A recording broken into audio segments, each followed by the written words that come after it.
Hey, welcome to Viking Preparedness. I am Pastor Joe Fox. Right now, I'm standing in a campground that my family has used for about 20 years. And it's developed over the years. It's gotten a little bit bigger. This is our campfire place, and we have some stone benches and some logs and things like that. And lately, we've been using this after dinner.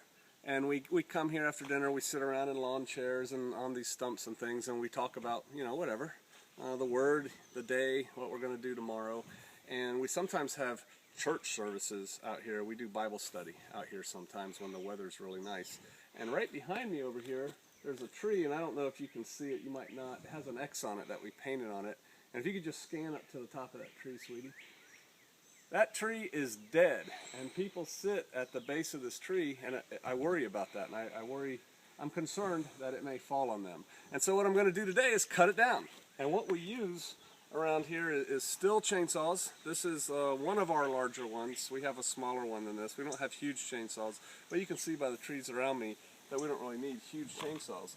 And probably a lot of y'all know how to run chainsaws. If you don't, that's not the purpose of this video. If you don't, you should learn. It's a valuable, I would say, unless you're in the desert, it's a necessary homesteading skill.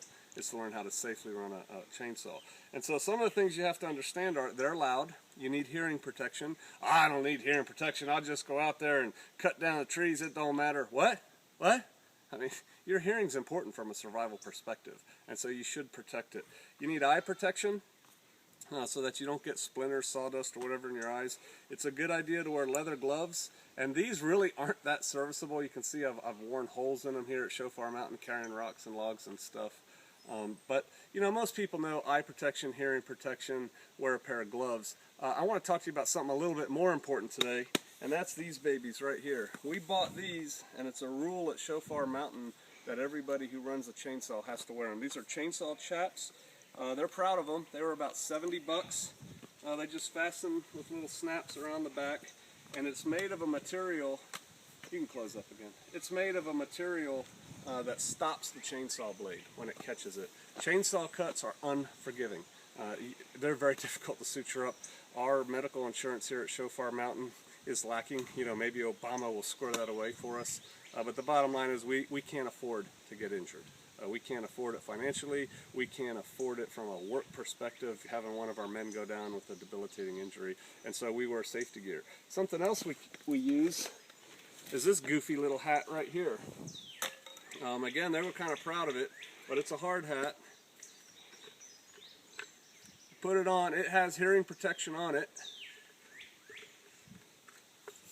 And then it has this face shield that you put down, and that protects you from flying little bits of wood and stuff like that. And like I said, it looks goofy and people don't like to wear them, but you know what? We're trying to stay safe out here. We're trying to do things correctly, and so that's my tip for you today. If you're going to be running a chainsaw, learn how to do it properly, get some instruction from somebody who knows what they're doing, and use proper PPE, personal protective equipment. All right, I'll see you out there.